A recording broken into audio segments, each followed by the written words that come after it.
Tertúlia. Meu boa tarde aí para todos e todas. Hoje é dia 24 de julho de 2012, terça-feira. O verbete é de número 2365. Ele tem 6 páginas, 47 elogios e 14 máximos. O tema, autoassédio latente. Especialidade para patologia. Quem redigiu o verbete com muita classe e dedicação é o professor Maximiliano, que está ali muito bem assessorado. Definição. O autoassédio latente é a predisposição da consciência, homem ou mulher, de reagir a determinados fatores intraconscienciais, interconscienciais ou extraconscienciais, por meio de fluxos pensamentos patológicos, notadamente contrários à autoevolução. A ativação do autoassédio na mudança do holopensene, a força dos holopensenes sob a intraconsciencialidade, a intrusão holopensênica, o nódulo holopensênico como pista do autoassédio holobiográfico e ignoto, o teste do nível pessoal de desassedialidade pela autoexperimentação no holopensene adverso, a diferenciação pensênica, o autoengano quanto ao nível pessoal de autoassedialidade pela vivência exclusiva em determinado holopensene. O assédio latente, o nó górdio pessoal sopitado, a minimização do autoassédio não manifesto, o autodesconhecimento, a inconsciência quanto à vulnerabilidade pessoal, o flanco preferido do heteroassediador, a fuga do autoenfrentamento, o autoassédio inconsciente, ocasionando a assimilação de energias conscienciais patogênicas da consciência esponja parapsíquica, a brecha na autodefesa energética, a evocação silenciosa dos mega-assediadores extrafísicos, os campos bioenergéticos homeostáticos reveladores dos autoassédios ocultos. Agora, nós temos aí, na argumentologia, o tópico da taxologia, com 30 gatilhos ou fatores desencadeantes de autoassédios, classificados na ordem alfabética, de acordo com 3 subdivisões técnicas da conscienciologia: a intraconscienciologia, a extraconscienciologia e a interconscienciologia. Vale a pena ver esses 30 itens. Agora, na remissão dos 15 verbetes, nós destacamos 5. Autoassédio, autocorrupção, autopensenização ilícita, opção pelo autodesassédio e pseudo-superação. Agora, nós temos aí a frase enfática: o autoassédio latente é tumor intraconsciencial maligno. Quando não diagnosticado e erradicado a tempo, pode ter efeito metastático e contaminar diferentes facetas da automanifestação. Você possui alguma predisposição à pensenização patológica? Quais fatores costumam desencadear tal reação antievolutiva? A filmografia tem uma fonte filmográfica. E na bibliografia específica, nós temos 4 fontes. Agora, a mega-análise aí com o João Paulo, nós temos 20 itens.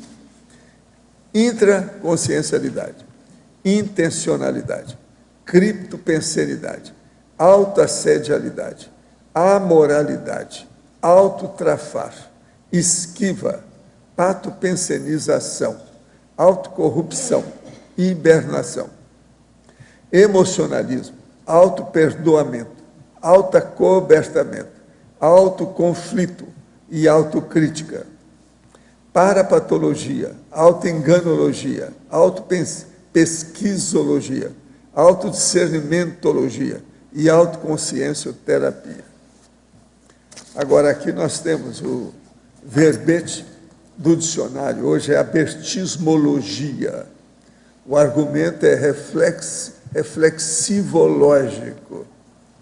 Aí a pessoa, vale a pena ler o que nós falamos na argumentação propriamente dita. Agora, para o nosso verbetógrafo. Em Pensenologia, página 1, quinta linha. Como detectar o nódulo holopensene como pista do autoassédio holobiográfico ignóbil? Existe até um verbete chamado nódulo holopensênico, mas uma forma aí que é comum, que a pessoa pode procurar se pesquisar, é, por exemplo, se ela tem algum tipo, por exemplo, de sonho recorrente, que é aqueles sonhos que a pessoa tem que ficam repetindo de tempos em tempos, ou determinado período da vida ficam repetindo de tempo em tempo. E às vezes, se a pessoa for estudar a realidade, os fatos, né, vamos dizer assim, o enredo daquele sonho, ele pode trazer algumas coisas sobre a própria realidade da pessoa, e às vezes o problema ali que aconteceu uma vida passada está relacionado com algum autoassédio que a pessoa pode verificar naquele processo, né, do próprio sonho, e ela pode verificar que esse autoassédio às vezes ainda está presente nessa vida. Então seria uma das formas aí da pessoa pesquisar isso aí. Agora, no item, o último item da pensenologia, poderia esmiuçar o auto-engano quanto ao nível pessoal de alta sedialidade pela vivência exclusiva em determinado holopensene? Sim. Então, aqui, o holopensene, ele tem uma características dele que ele puxa para ele, né, ele tem um poder centrífugo de aproximar tudo que é igual, ou seja, todas as pessoas que pensam igual, ela vai se aproximar, né, vão estar juntos num determinado holopensene, e também de afastar aquilo que não é muito parecido. Então, se a pessoa ela fica muito tempo, ou fica predominantemente em determinado holopensene, a tendência é que ela se acomode ali naquela condição. E aí, às vezes pode acontecer, né, às vezes o holopensene ele pode ter alguns aspectos positivos. E essa pessoa, ela fica, às vezes, pensando que ela está muito bem, mas ela está bem porque, de algum modo, ela está sendo sustentada pelo holopensene. Aí, numa determinada circunstância que ela vai para um ambiente mais degradado, um holopensene que não seja assim tão positivo, aquilo, na hora que interfere ela, aquele autoassédio que ela não sabia que tinha, ou pelo menos não tinha experienciado, ele aparece por causa do contexto do próprio holopensene novo que ela está, que ela não tem experiência, que ela não se experimentou naquela nova condição. Em Efeitologia, página 2, terceira linha, detalhar, por favor, exemplificar o efeito aliciante do trafar alheio. Então, isso é interessante a gente ver a questão, por exemplo, das companhias pessoais. A gente acaba sendo, dentro do convívio, a gente vê o exemplo das pessoas, e você pode ver tanto o exemplo das manifestações positivas que uma pessoa tem, quanto o exemplo das manifestações negativas. E tem o holopensene que essas pessoas têm, né, o holopensene dela, pessoal, e do grupo que ela tem. Então, toda pessoa, todo trafar, se a pessoa não tomar cuidado, no trafar de colega, de pessoas que estão próximas, se ela não tomar cuidado, ela pode ser aliciada por esse trafar. Já existe uma afinidade, né? Se a pessoa convive com alguém, é porque já existe algum nível de afinidade dessa pessoa com esse alguém. E ela tem que ficar atenta para ver assim, o que essa pessoa tem de bom, qual é o meu interesse, por exemplo, no convívio com essa personalidade, né? Por que eu estou? Estou ali para ser assistido, para ser assistente, e no momento que você se coloca, por exemplo, na posição de assistente, você vai ver, olha, eu posso ajudar, vamos puxar o que tem de bom na nossa relação, mas não vamos deixar os trafares predominarem aqui nesse contexto. Então, se a pessoa não ficar atenta para isso, ela pode entrar na onda da pessoa e nos trafares dela. Em Fatologia, página 1, terceira linha, poderia explicitar o que seria o autoassédio subcinerício conhecido, evitado e não resolvido? Subcinerício é como se fosse aquele autoassédio que está sobre as cinzas, né? A pessoa, ele está ali, né, aparentemente assim, escondido, mas ele tem um fogo ali por baixo.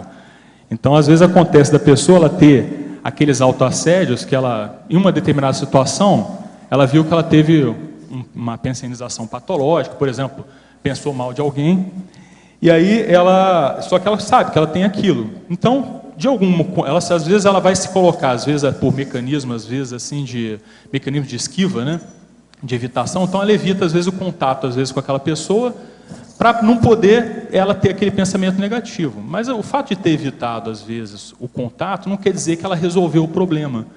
Então, às vezes ela está naquela condição assim, ó, ela conhece a autoassédio, ela está evitando o resolver, né, que às vezes é o teu contato com aquela pessoa, ou com um determinado contexto, mas ela não resolveu, então ela está fugindo do contexto aí que às vezes acontece.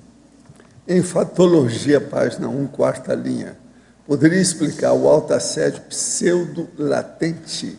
E na segunda linha, de baixo para cima, o autoassédio ainda contextual?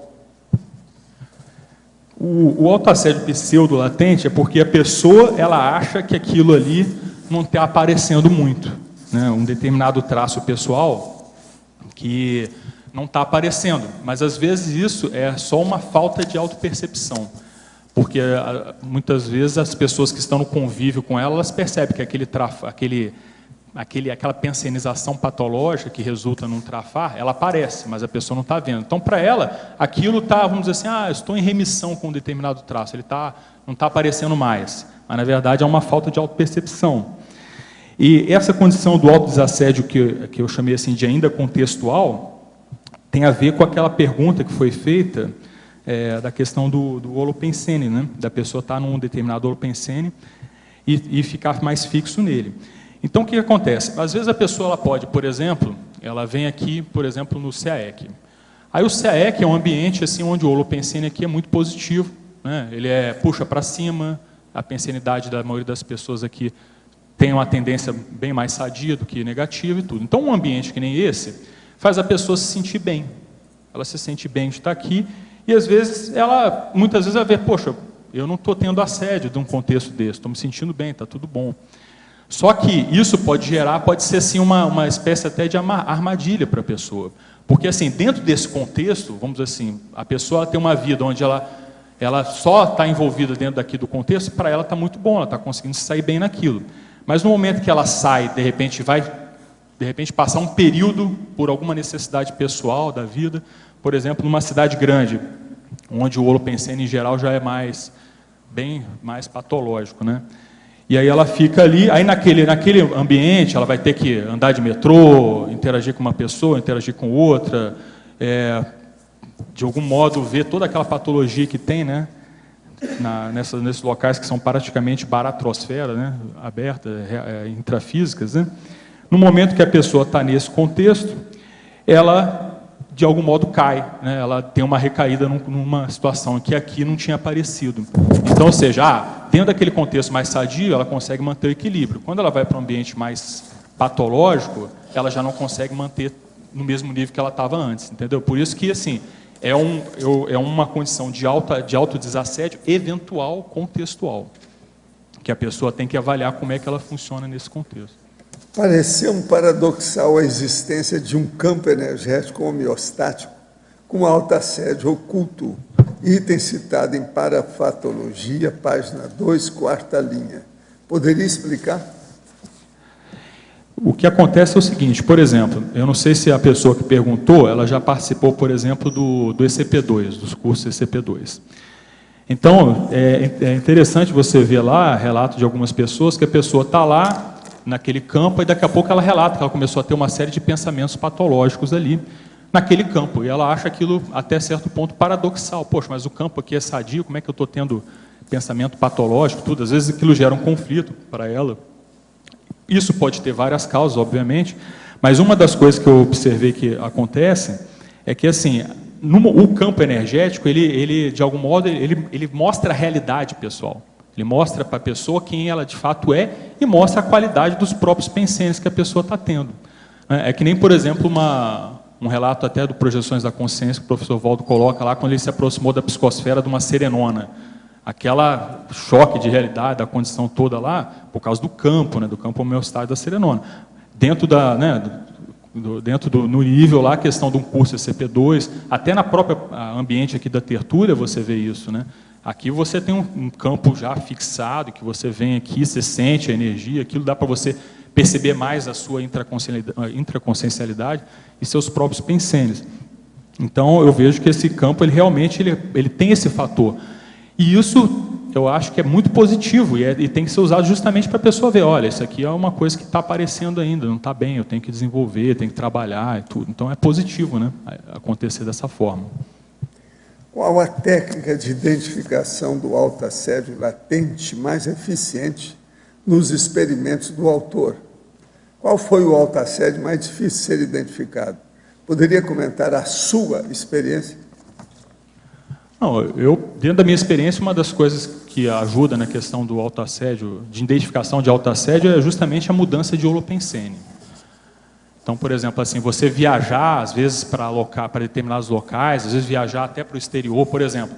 O pessoal fala muito bem, não, que é Europa, não sei o quê, mas tem um monte de lugares que eu já fui na Europa, é tudo super pesado o ambiente. Então, é ótimo para você ver assim, as coisas, né, culturalmente, mas é ótimo para você ver também os seus autoassédios, porque ali, às vezes, aquele ambiente lá, por exemplo, da Itália, Roma, aquilo lá faz aparecer uma série de problemas seu lá. Então, você...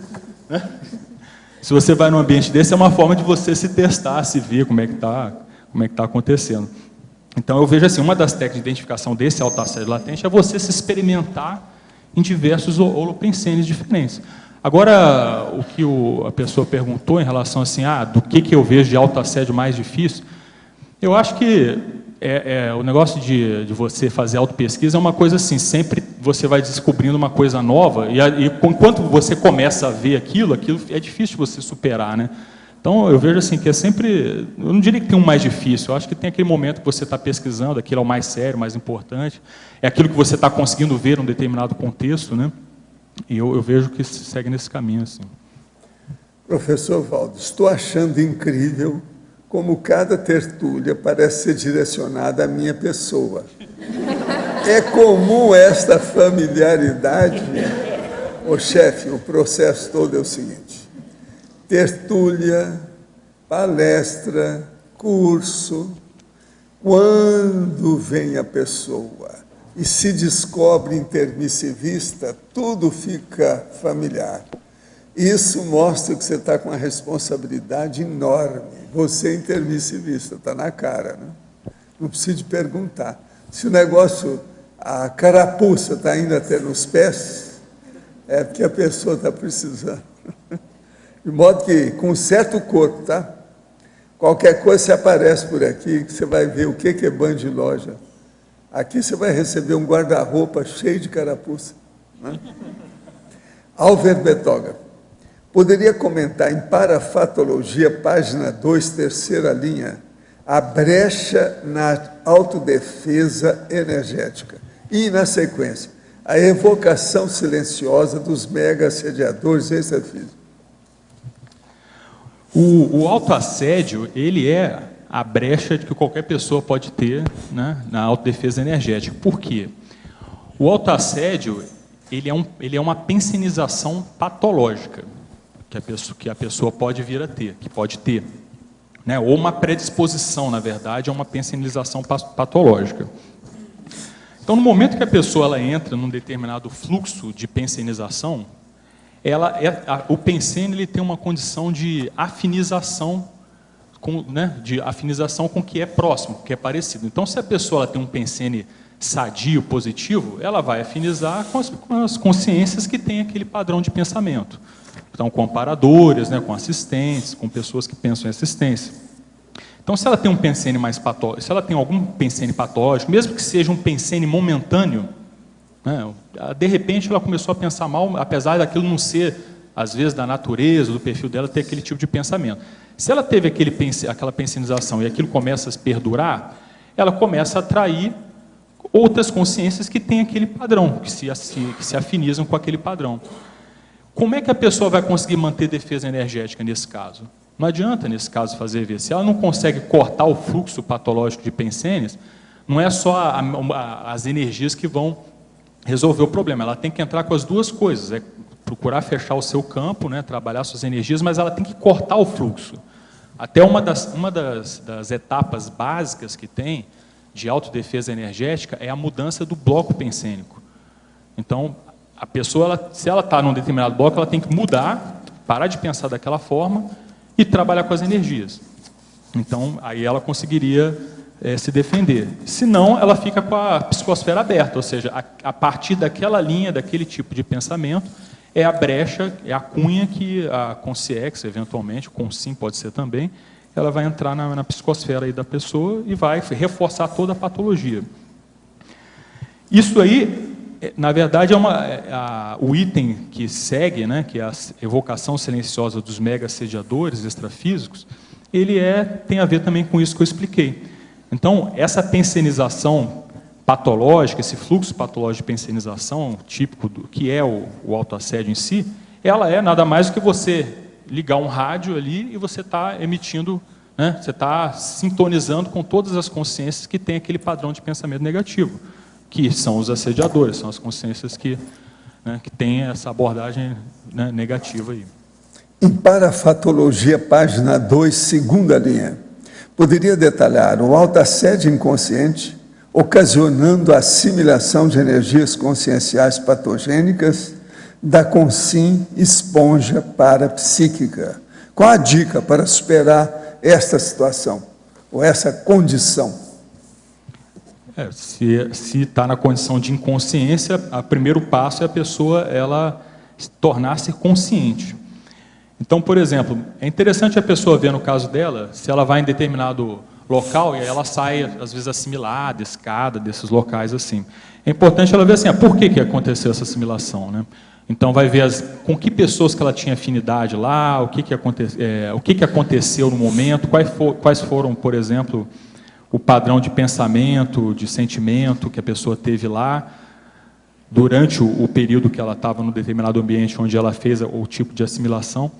Então, quando ela começa a olhar para essas abordagens, para essas condições que ela vivenciou, se ela for mais a fundo, ela tem como descobrir qual foi o autoassédio dela que ela deu abertura para que essa intoxicação acontecesse ali. Então, a consciência esponja, na verdade, ela é vítima, auto-vítima, ela se auto-vitimiza dentro desse contexto, mas essa auto-vitimização ela é baseada em pensenes. Porque assim, é importante também a gente fixar aqui, gente, que assim, autoassédio, ele é pensene. Então, por exemplo, vitimização é um trafar.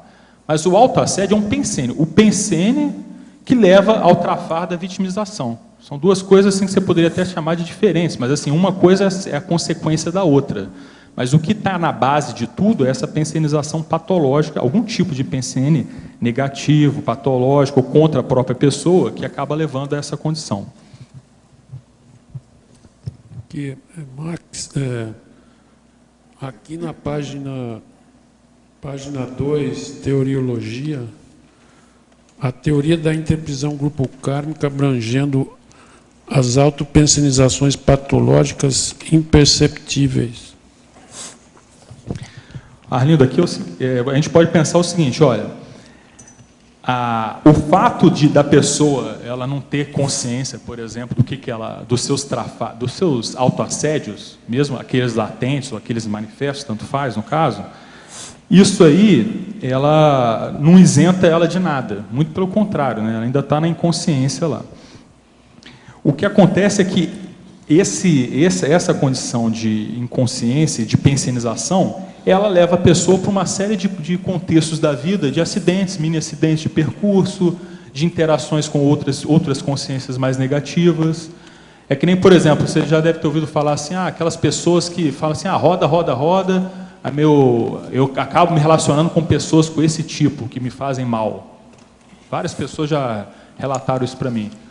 Por quê? Porque, de algum modo, a pessoa ainda tem esse pensamento, que é contra ela mesma, que faz ela levar e se relacionar com esse tipo de pessoa dentro do processo da interprisão. Porque se ela está sendo vítima, está sofrendo, e no caso ela está sendo, na verdade, está se vitimizando também, a base é a pensenização dela, que ela não mudou. Então, a forma dela cortar isso, de sair disso, é ela mudar a forma com que ela pensa, primeiro em relação a si própria. Entende? Então, assim, por isso que está totalmente relacionado essa questão do autoassédio com a interprisiologia. Uma coisa Não dá para fugir da outra. Tanto é que o processo da pessoa atingir autodispersidade, ela passa inevitavelmente por libertação de interprisões grupocármicas, pela assistência. Uma coisa está totalmente relacionada com a outra, né? Por isso que a gente fala, né, vamos dizer assim, extensivamente nos cursos nossos, assim, a melhor forma da pessoa evoluir é fazer assistência, trabalhar com a interassistência. Por causa disso, a pessoa ela vai estar assistindo o outro, vai estar se liberando da interprisão e vai estar se desassediando nesse contexto todo. Uma coisa acontece paralelamente, simultaneamente com a outra. E na página 4, o item, no começo da página 4, o item relatividade.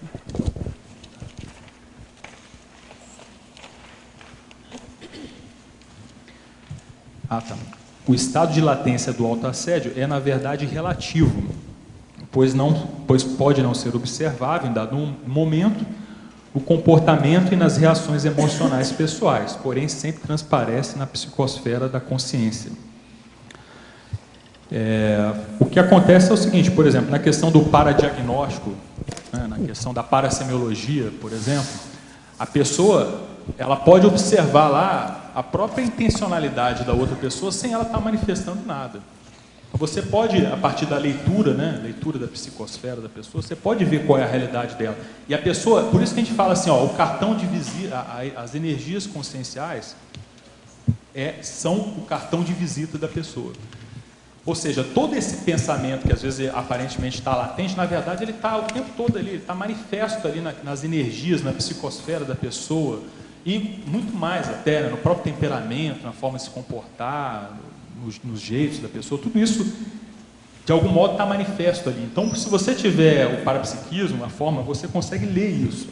Então, é uma coisa que é inescondível, até certo ponto, os autoassédios que a gente eventualmente possa ter, para quem tem olhos de ver, no caso, né? Para quem tem parapsiquismo, para-olhos de ver, no caso. Tá, ok, obrigado. Hein? Aqui, ó, na letra B, Max. Página 2, parafatologia. Na quarta, deixa eu ver, na quarta linha, os campos bioenergéticos homeostáticos, reveladores dos autoassédios ocultos. Queria entender isso. Queria entender. O que é o campo bioenergético homeostático? Por exemplo, você tem um EPICOM do ECP2 que vai lá e instala o campo a partir dele. Aquilo lá é um campo bioenergético homeostático. Tá? Então, aquele campo, ele vamos dizer assim, ele é um nivelador, né, holopensênico ali. Então, a partir do holopensene sadio do EPICOM, é instalado aquele campo. Qualquer consciência que entra ali, vai ter a repercussão entre o campo lá do EPICOM, o campo do EPICOM a partir do EPICOM com os amparadores e da própria consciência. Aquilo vai haver um choque, se for diferente no caso. Então, na hora que tem esse choque, aqueles patopensenes que eventualmente a pessoa possa ter, eles começam a aparecer para a própria pessoa. Ela começa a ver mais claramente. Por quê? Pela diferenciação, né? Então, assim, uma coisa está muito sadia aqui, a pessoa está muito patológica, ela começa a ver a diferença. É a mesma coisa que ocorre, por exemplo, extrafisicamente. Por exemplo, às vezes a pessoa está numa dimensão extrafísica avançada, existe uma dimensão extrafísica avançada, a pessoa é patológica. Quando ela vai para lá, ela às vezes não consegue ficar numa dimensão extrafísica avançada, porque ela não consegue ver a própria realidade, ou conviver com a própria realidade que começa a aparecer muito mais intensamente ali. Entende? Então, dentro disso aí, essa questão das energias, independe, né, da dimensão, independe de onde a consciência está se manifestando, se é intrafísica ou extrafisicamente, ela está presente o tempo todo. Max, o Arlindo acabou de te perguntar sobre a primeira teoria, né, a teoria da interprisão grupocármica abrangendo as autopensenizações patológicas imperceptíveis. Queria saber se você acha que essa teoria também embasa o último item da sua pensenologia, esse auto-engano quanto ao nível pessoal de autoassedialidade pela vivência exclusivamente em determinado holopensene. Você acha que ele pode ajudar a entender isso ou é outra realidade? Qual a relação que você fez, Rosa, de uma com a outra, para entender? Eu fiz do aconchego, você está na interprisão, você está naquele mesmo holopensene, e aí você não se percebe. Eu pensei nisso, mas eu tenho tem dúvida. lógica, né? Tem lógica dentro daquilo que você falou. o aconchego dentro da interprisiologia que às vezes pode ter, né? Mas isso não explica tudo, né? Mas assim, eu vejo que tem lógica. O que no caso dessa questão da pensenologia, que eu acho que é o mais interessante, né, da gente ressaltar, é que a pessoa, ela pode estar, às vezes assim, dentro de uma condição, vivenciando até sadia, não negativa. É que nem, por exemplo, isso aqui, um dos pontos que me fez ver isso, colocar esse tópico aqui, foi até dentro da minha própria experimentação, assim, de morar ali onde a gente mora, né, no Senologia, e vir frequentemente aqui no SEC. Porque isso aqui realmente já é um holopensene, um bolsão holopensene super sadio, perante o que você vê, pelo menos tudo quanto é lugar que eu vou aí fora, tem uma diferença muito grande. Então, eu fico doido para voltar logo para cá, né? Eu gosto muito de ficar aqui, né? Porque a gente vê, porque realmente lá fora é muito complicado. Então, a gente vê assim, ó, é muito mais... Aí, comparativamente, eu até falo com ele, dentro da minha casa, especificamente, ainda é melhor ainda.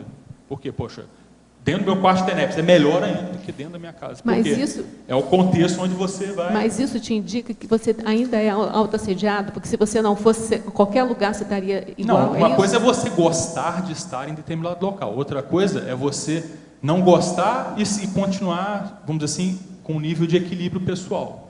Outra coisa é você não gostar e se irritar, perder a linha, entendeu? Porque eu pensei exatamente... Que aí entra o autoassédio, que a pessoa entrou no processo que eu, quando do fiz essa autoassédio. pergunta, eu pensei nessa questão de virar abóbora, né? Que a gente até usa, virei abóbora, né? Você sai de um lugar bom assim, vai... E isso, eu acho que é por causa da nossa autoassedialidade, porque a gente é incompetência. Nesse caso que ele falou, há um crescendo de sensibilidade para ver o aumento da energia. Foi isso que você acabou de falar. Isso geralmente leva para uma consequência que é estudo muito antigo da gente, que é o problema da sensibilidade de não matar bicho. Então, por exemplo, você é capaz de pegar a formiga e jogar no jardim. Você tira de casa, você não mata, você não pisa nela. Porque você sabe que aquilo interfere no holopensene da tua casa. Essa sensibilidade, ver o crescendo da energia dos holopensenes é que leva a sensibilidade de não matar bicho. Da onde se sente É melhor. a que eu faço com o Roberto. Roberto, pega aí, olha aí, seu freguês. Aí ele vai lá, pega a formiga. É verdade. Quantas vezes já fez isso lá na recepção? E joga lá fora, lá debaixo da árvore. Pois é, tem que ir. Lá em casa, às vezes, a gente tem até aqueles aparelhos, as coisas todas, para pegar os bichos. Não, mas sabe uma das coisas dentro disso que você está falando, que o nosso sogro foi lá, o pai da Hélia, ele arrumou uma raquete que mata mosquito. Aquilo ali, você já viu essa aí? Sim. É negativo aquele negócio lá. É. Entendeu? Aí fica lá matando mosquito. Mas tem a ver com isso, você vê que interfere no negócio, fica negativo. Quando eu estava lá no Instituto, lá na Visconde Pirajá, lá na frente, tá? Me deram uma daquelas tipo arma de jogar para o cara ficar tonto. Só que ela ideia de presente, falei assim, você está aqui numa situação muito calma.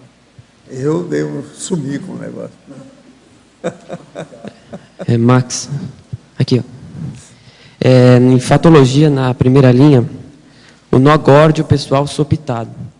O sopitado, ele significa, né, dormente, né, latente. E até onde eu entendo a questão do nó górdio, é que ele é a raiz, né, de toda a questão do autoassédio, né, seria, não sei. Então, como é que ele poderia ser sopitado, ou seja, dormente, se ele está manifesto sempre, né, enquanto ao autoassédio? Pensa o seguinte, cara, a base de tudo da nossa manifestação é o pensene. Então, se você for ver, até o próprio nó górdio pode ser uma série de coisas que a pessoa tem, né? Pode ser lá, né, um trafar negativo que ela tem, ou de repente uma coisa que ela não consegue superar, um traço faltante dela, pode ser um nó górdio dentro da existência dela. Então, o que a gente está colocando aqui é o seguinte, essa condição do autoassédio, ele pode também ser a base de um nó górdio dela, de alguma situação dela, que ela tem que aquele problema que, se ela realmente investir e procurar ver o que quer encarar mesmo, ela vai dar um salto, ela vai dar uma mudança muito grande de manifestação.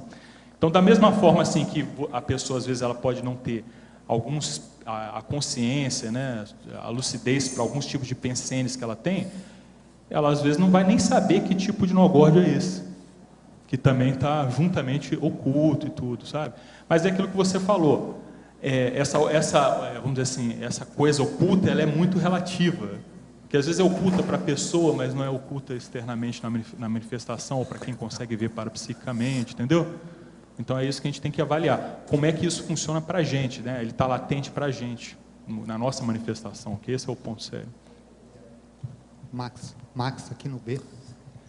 Ô, Na página 4, a última linha, tem lá, número 28, liderados bradipsíquicos.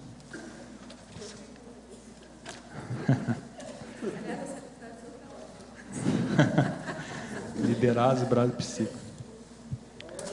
Quer colocar alguma coisa? O que você acha? Eu queria que você comentasse por que eles são assim.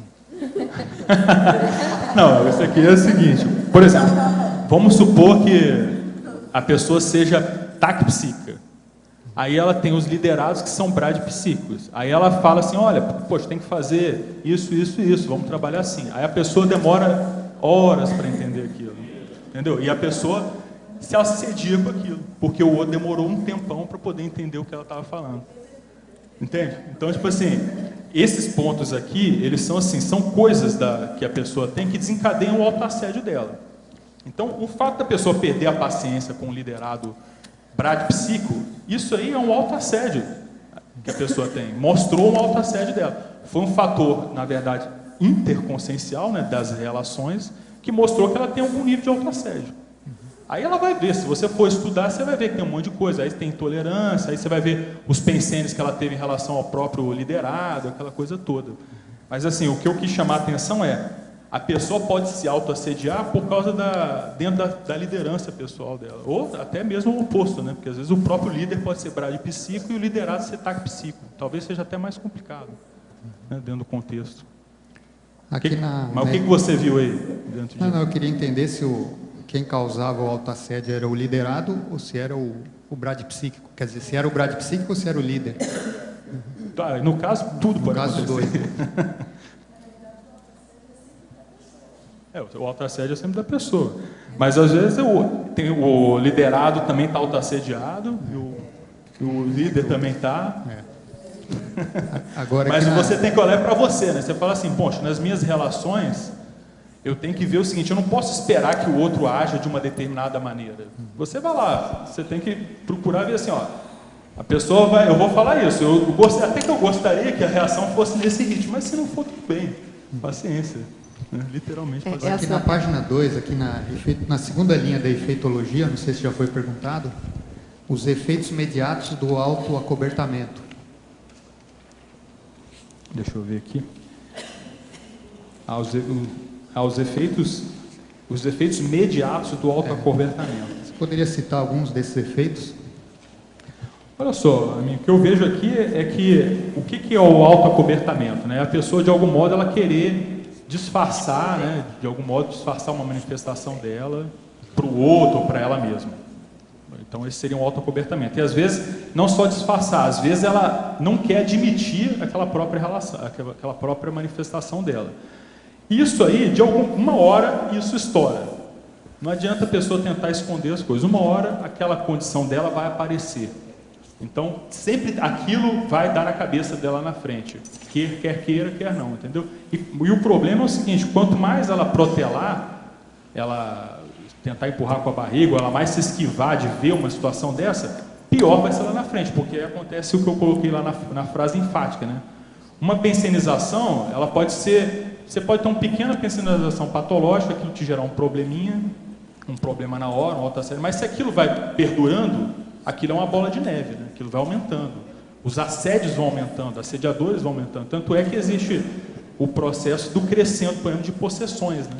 A pessoa pode ter uma mini possessão, né? Uma possessão, uma semi-possessão, uma mini possessão, até a hora que ela fica possessa completamente lá, e acontece até o que a gente viu aí, né? Do cara que matou 12 lá e está até possesso no jornal, que a gente pode ver até a cara dele de possesso lá no jornal, entendeu?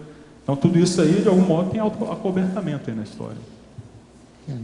Assim que você colocou os efeitos imediatos, quer dizer, não necessariamente esses efeitos podem acontecer imediatamente ou depois de muito tempo.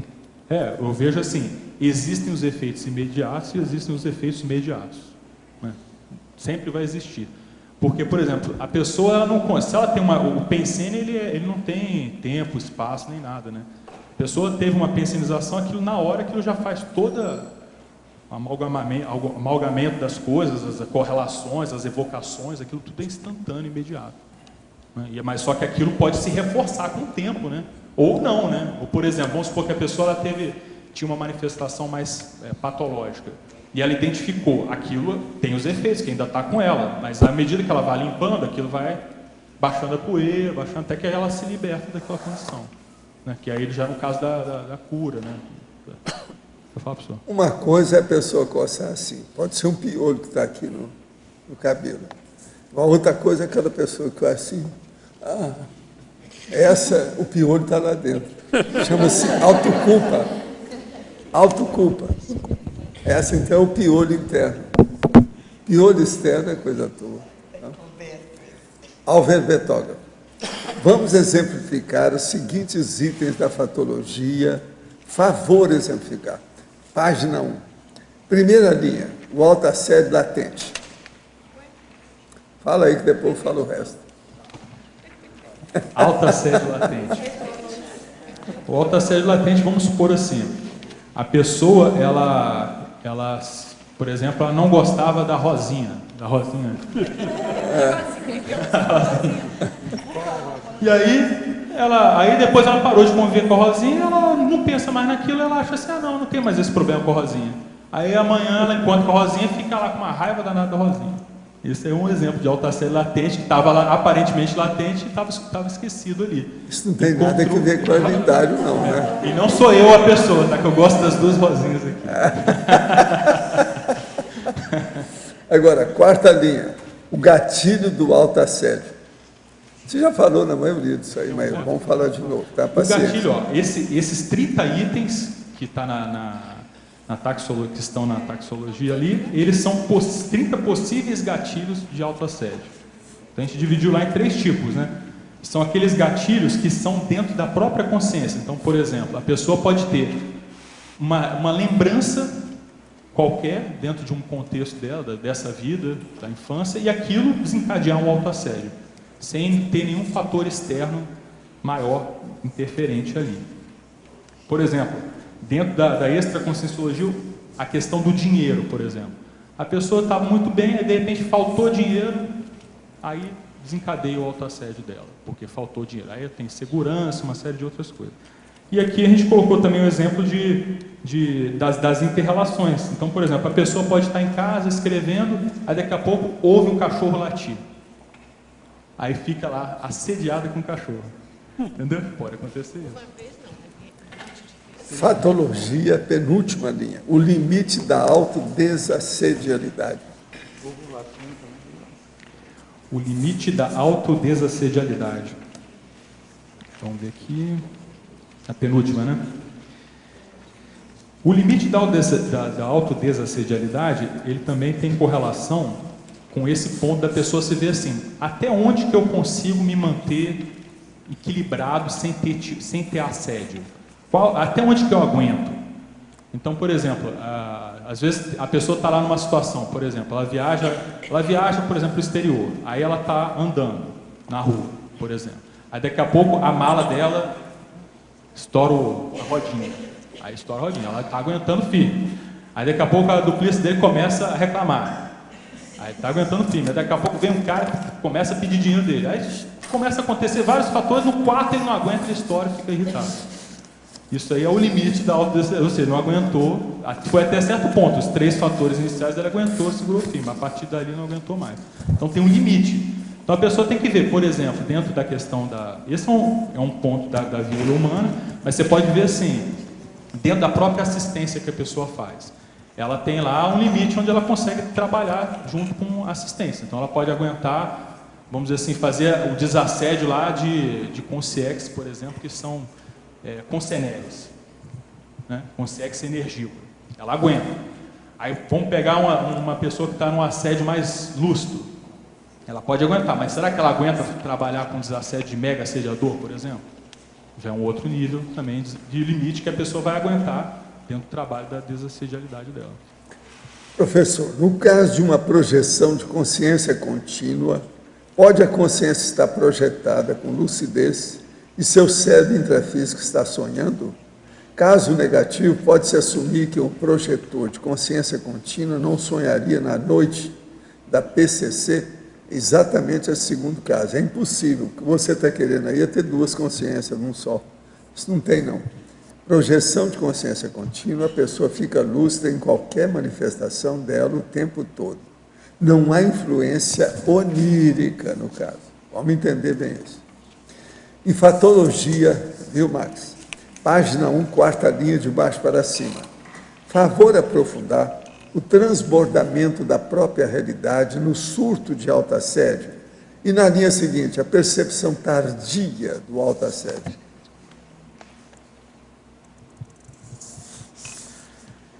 O transbordamento da própria realidade no surto de autoassédio. Então, a pessoa ela pode estar achando que está muito bem, muito equilibrada. E aí, dependendo de um contexto que ocorra, por exemplo, que nem a gente colocou lá, um daqueles 30 fatores que desencadeiam o autoassédio, a pessoa perde a linha, perde as estribeiras.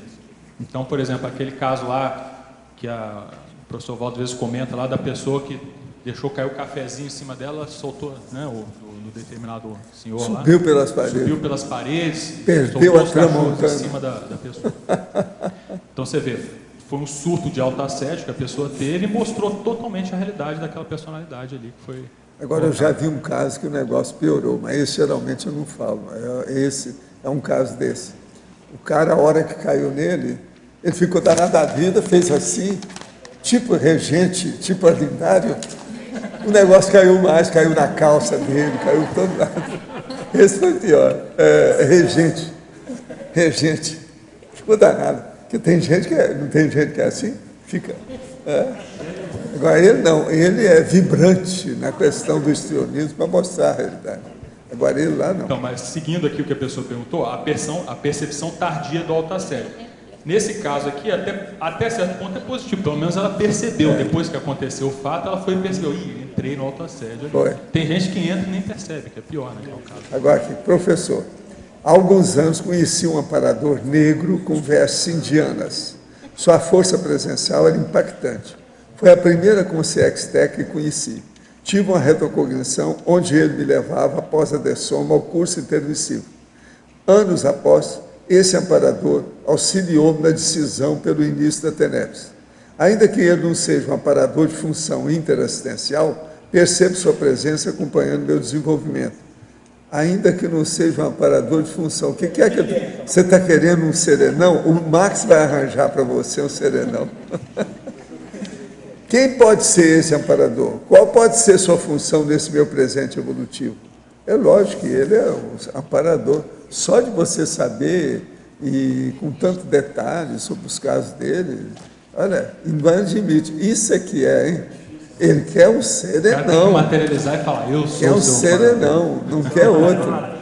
Poxa, como é que é possível um negócio desse? Em parafatologia, página 2, último item. Favor aprofundar a latência dos autoassédios das consciências intermissivistas na dimensão extrafísica avançada.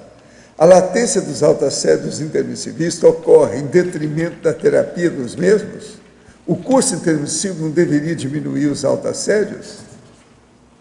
O que ocorre aqui é que a consciência, quando ela vai lá para o curso intermissivo, né, vamos dizer assim, o primeiro intermissivista ali, que ainda não tem uma condição de esperticidade, ele vai para lá, isso não quer dizer que ele não tem autoassédio. Só que a dimensão lá, os campos, né, os campi dos cursos intermissivos são dimensões avançadas, positivas, né, com o holopensene sustentado por consciências amparadoras, evoluciólogos, serenões. Então, é um ambiente onde o que é de propicia com que o que é de melhor da consciência se manifeste. Então, a pessoa ela vai estar manifestando o aspecto positivo que ela tem, a recuperação maior dela dos cons, né? vai ter lembranças, às vezes, das suas personalidades consecutivas e tudo, então ela vai estar com o que ela tem de melhor de si, ali naquele momento. E dentro da lucidez que ela tem, ela não vai ter ambiente, nem vai deixar esses autoassédios se manifestarem. Por isso que a gente fala assim, a dimensão extrafísica, a vivência extrafísica ainda é teórica. Aí quando ela vem para cá, na dimensão humana, ela vai ver, e aí, muda os holopensenes, tem mais pressão sobre a pessoa e tudo aí que ela vai fazer o teste dela, o teste da autodesassedialidade, na dimensão humana, para ela ver se ela consegue manter ou eliminar de vez com esses autoassédios.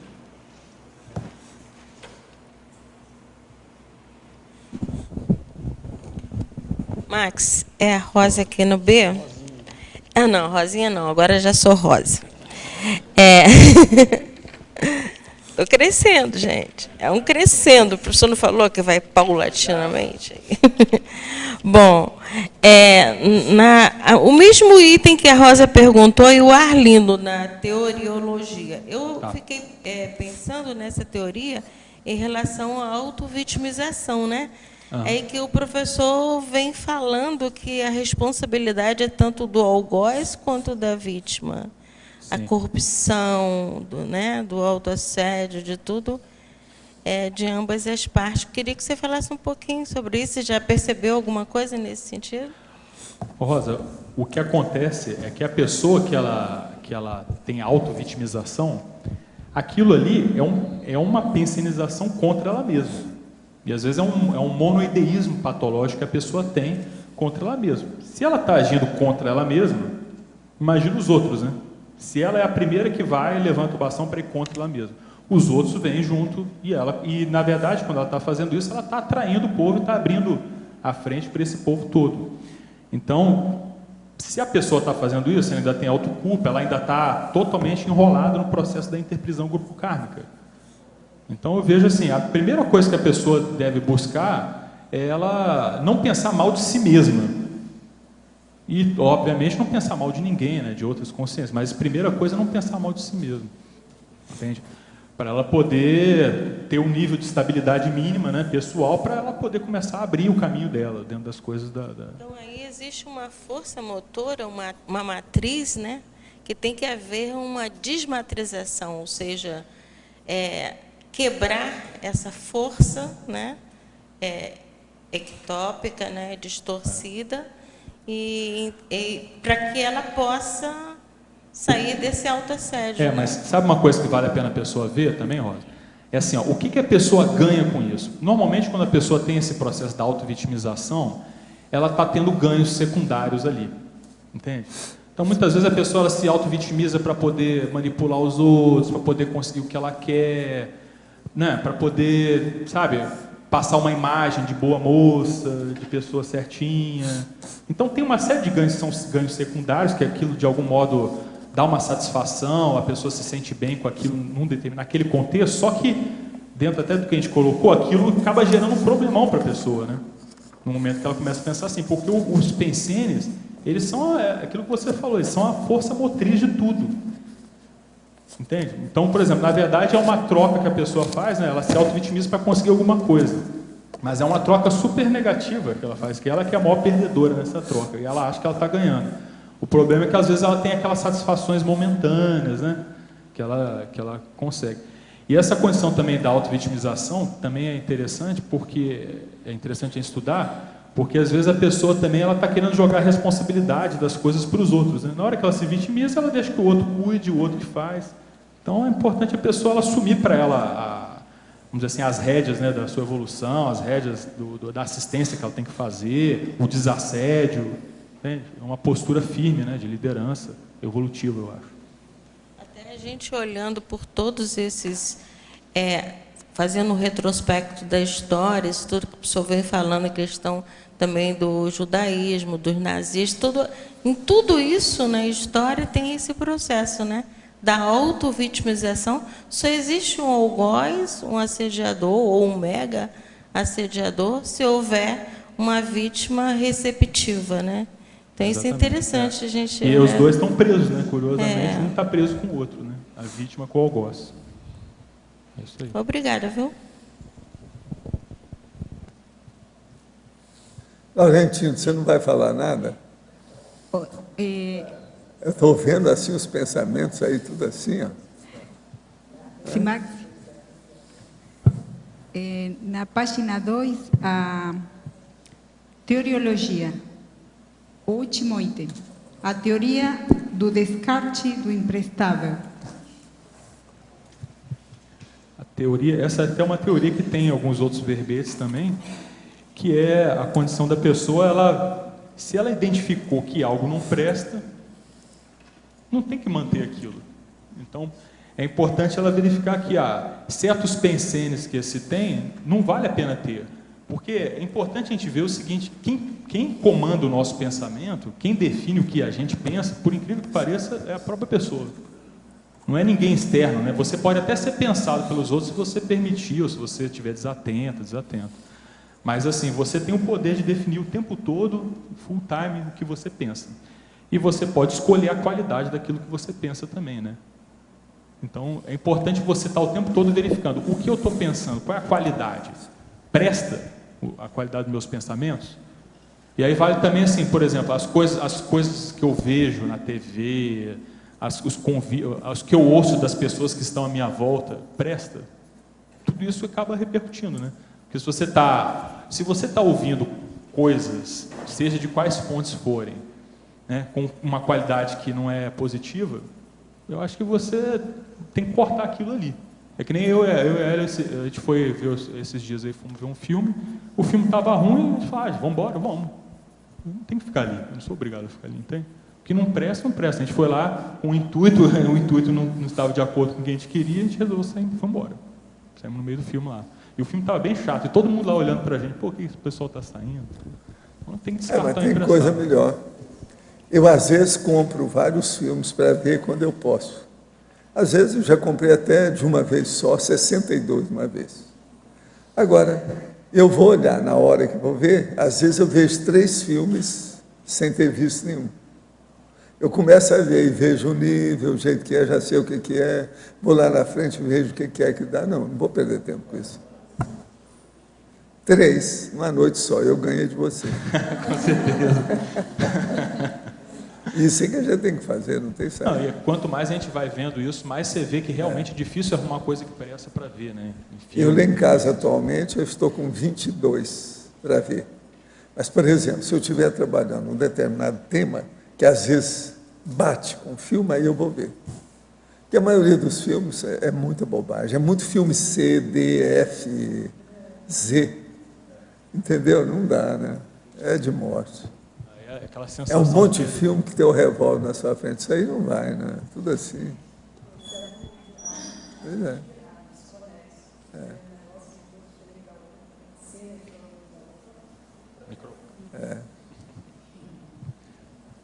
A última pergunta. Factologia, página 1, quinta linha de cima para baixo.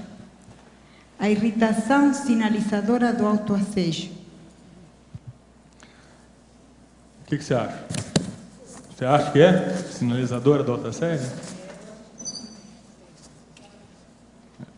Aí é aquilo que o professor Walter até tem falado bastante disso, que é essa questão da irritação. Se a pessoa já está irritada, isso aí já é sinal, tem autoassédio por trás. Então é um bom indicador, né, da pessoa ver.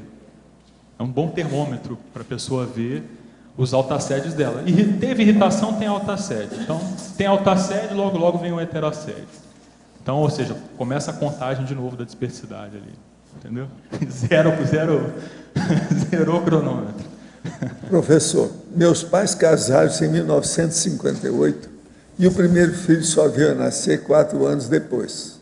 Após vários abortos espontâneos, pode uma mesma consciência, um nascituro, passar por abortos sucessivos? Sim, isso tudo é possível.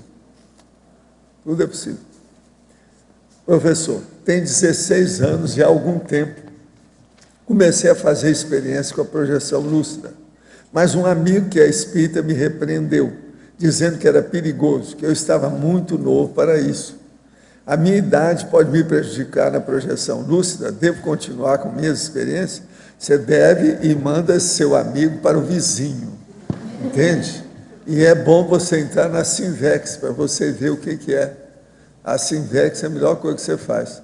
Entre em contato depois aí e vê a Sinvex, você ter contato para ver se você vai ser inversor. Agora, ó, esse espírita, coitado, não sabe nada. Dá umas aulas para ele, às vezes ajuda. Há pouco foi comentado sobre a questão líder-liderado e o bradipsiquismo. Frequenta a universidade em tempo integral e acha algumas aulas extremamente repetitivas, pois sou autodidata e consigo estudar as matérias em menos tempo. Essa falta de paciência é um autoassédio? Quais as formas de lidar com isso? Não. Isso mostra, geralmente, do ponto de vista geral, é superdotação. É a pessoa que tem mais facilidade por causa do taquipsiquismo. Uma das características básicas da superdotação consciencial é o taquipsiquismo, é o raciocínio rápido. Geralmente, essas pessoas têm facilidade para estudar, para ler, para pesquisar, para entender, para ter uma boa interlocução. Estudo ajuda. Agora, o que você deve fazer é estudar o que é superdotação. Isso pode te ajudar na história aí, para dar paciência. Quase sempre a pessoa que é taquipsíquica, ela tem uma tendência de ser impulsiva, de ser precipitada, de manter assim do ansiosismo. Então, por exemplo, quando você vê que você já entendeu tudo e o povo está discutindo besteira, sai fora para você não brigar com ninguém. Isso é a primeira manifestação que a pessoa tem que fazer, o taco psíquico. Agora, isso é só para começar. Quando você amadurecer, alcançar alguma idade melhor, você vai ter paciência de explicar isso com calma para todo mundo. Uma outra coisa, o taco psíquico tem que ser calmo, ele não pode tremer. Se ele tremer aí, pode sair até crime, é um perigo. Então, observa como é que você é. Ó, estende sua mão. Você está tremendo ou está calmo? Se estiver calmo, já é uma grande coisa a seu favor. Muito bom.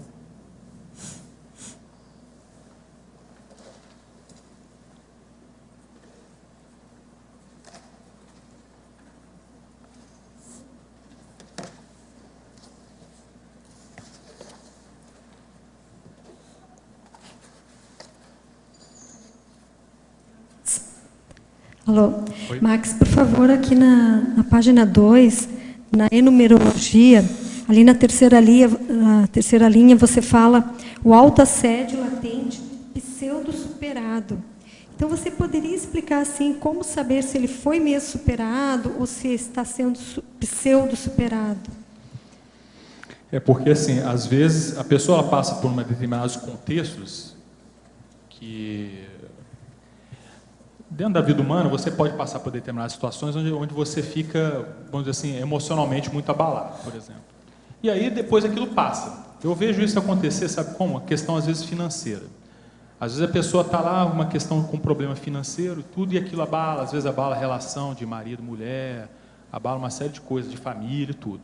Aí, de repente, aquela condição financeira lá fica mais amena, aí... parece que tudo ficou bem de novo. Aí ela acha assim, não, aqueles problemas lá estão superados.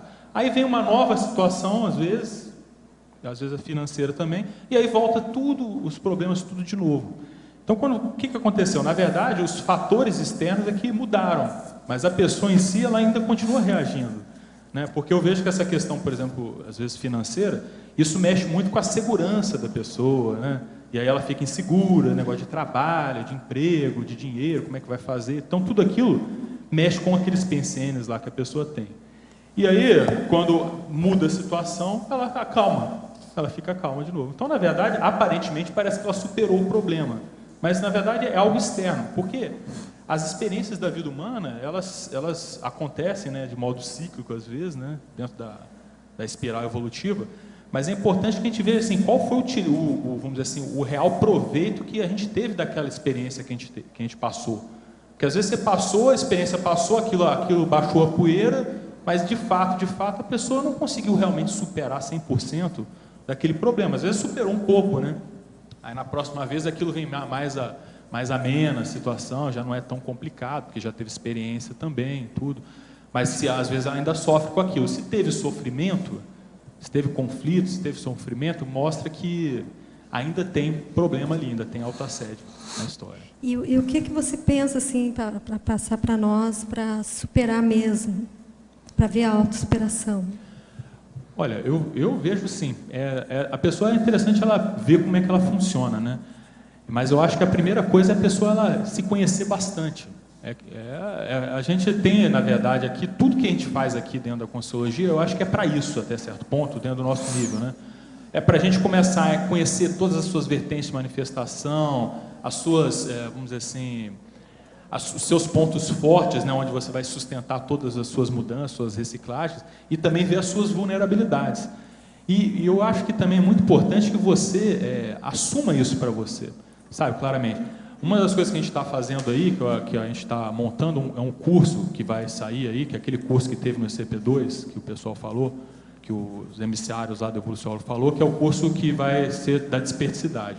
E uma das premissas que a gente está colocando nesse curso tem a ver com isso lá, que é a gente ter um ambiente onde a pessoa possa falar abertamente, sem medo, sem vergonha, falar dos seus pontos fortes, das suas dificuldades, dentro de um grupo onde você tem a interconfiança para poder falar disso. Tá? Então, por exemplo, esse curso que a gente está trabalhando é justamente para estruturar essa situação, criar um ambiente para essas pessoas, para poderem fazer isso. Por isso, até que o curso vai ter um pré-requisito assim, enorme, né? Tem que ser professor de Conscienciologia, ter feito TENEP, CCP2 e uma série de outras coisas.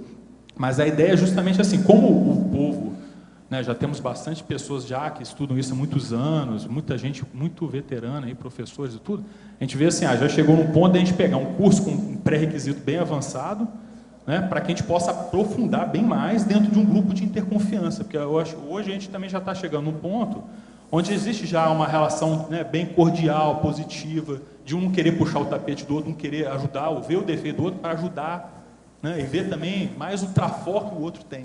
Então, essa questão nossa do grupo também, do convívio em grupo, eu acho que é fundamental para a gente poder chegar num colégio, né, de despertos, aí, que é onde a gente deve chegar. Então, aproveitando isso que você está falando do convívio, eu ia perguntar para o professor Valdo, por favor, ali, professor, na página 1, DAC, o senhor fala exatamente da conviviologia que agora o Max está falando. O senhor poderia ampliar? Onde que está aqui? Na argumentação conviviologia. A liberofiliologia é a condição de gostar da coisa aberta, da consciência com abertismo consciencial. Isso é a neofilia. A neofilia, a gente fala muito nessas coisas aí na enciclopédia. A pessoa almeja saber, debater, discutir, conhecer as realidades e se inteirar da coisa nova. A liberofilia é buscar a liberdade para si, mas também defende a liberdade para os outros, a fim de ocorrer a mutualidade do convívio cosmoético. Esse é o encadeamento de argumentos ideais para quem defende a abertismologia. Agora, existe aqui um pensamento muito sério, que é o processo da equipim. Equipim quer dizer equipe intrafísica. Então, eu digo o seguinte, os nossos colegas da equipim evolutiva nos ensinam tanto quanto os parapreceptores. Contudo, tal reação exige atenção e autorreflexão da nossa parte. Você está entendendo? Isso é o maior abertismo. O abertismo, o povo fica pensando que a gente tem que abrir a consciência, então vai ver as coisas à distância. Não é. Tem que começar a ver aqui pertinho. Você está entendendo? Agora, vamos entender só a equipe intrafísica. Eu, por exemplo, às vezes aprendo muito com vocês. As reações de vocês, as perguntas que vocês fazem, o interesse que tem nisso ou naquilo, o objetivo que a gente vê que a pessoa está procurando. Então, por exemplo, um curso igual com Cobaia, ele ensina demais. Uma pessoa que está ali como cobaia, ela naquela condição, ela é uma preceptora, ela está ensinando. É por causa do exemplo, gente. Você está entendendo? Então, o abertismo Nós temos que começar a ver o abertismo junto da nossa cara, aqui, ó, pertinho. Ele tem que se abrir aqui. Agora, pensa nisso, que os seus colegas de evolução te ensinam a você tanto quanto os parapreceptores. Você vai começar a entender muito mais as coisas. Então, professor, mas ali que fala a liberdade para si, mas também defende a liberdade para os outros. Para os outros, é então, por aí. Ou seja, o limite dessa liberdade, então, vai ser o outro para mim. É. Agora, o processo todo é o abertismo seu aumenta o abertismo que você concede às outras pessoas. Então, por exemplo, você vai começar a ter muito mais respeito pelos direitos dos outros. Você vai entender o que é isso. A maioria tem dificuldade para entender até os direitos das outras pessoas. Porque ele pensa tudo nele mesmo, nos direitos dele, porque ele não vê o direito do vizinho, do outro. E às vezes é necessário. Não tem saída o tempo todo. Não é? Obrigada. Abertismo consciencial, esse é que é a saída. Max, aqui Milena. Na filmografia, você pode comentar esse filme que você colocou, a presença com o tema? Ah, sim. Você viu esse filme? Vi, muito bom. Esse filme aí, ele é a história de uma mulher, né, que tem um problema de autoassédio por causa ter problema na infância, né? E aquilo aí, o contexto do filme, a mulher ela vai para um determinado ambiente lá, isolado, e ali, dentro do contexto do filme, aquilo começa a aparecer o problema da mulher, o autoassédio que a mulher tem, que estava escuso, vamos dizer assim, de algum modo sobre as cinzas, ele começa a aparecer porque tem a consciência presente, mostra o processo dos assédios, né? Que o que me chama a atenção nesse filme é que ele mostra claramente como é que é o processo da influência de consciência extrafísica sobre consim. E que essa influência ela pega justamente no autoassédio que a pessoa tem ali, para manipular, para usar, né, para poder tirar algumas coisas que ele quer da consciência, a Concener. E aí nesse filme ele tem lá a Concener e tem também o chefão da Concener, né? E tem também os amparadores que atuam para limpar tudo. Então ele tem é um filme com 7 personagens só, mas que mostra toda essa dinâmica extrafísica ali, de como que as consciências mexem com o autoassédio aí da pessoa. Mas que a base do negócio está no autoassédio ali da mulher, por causa de uma experiência que ela teve. Eu achei exemplar o filme, porque eu achei exemplar o filme para o teu tema aqui.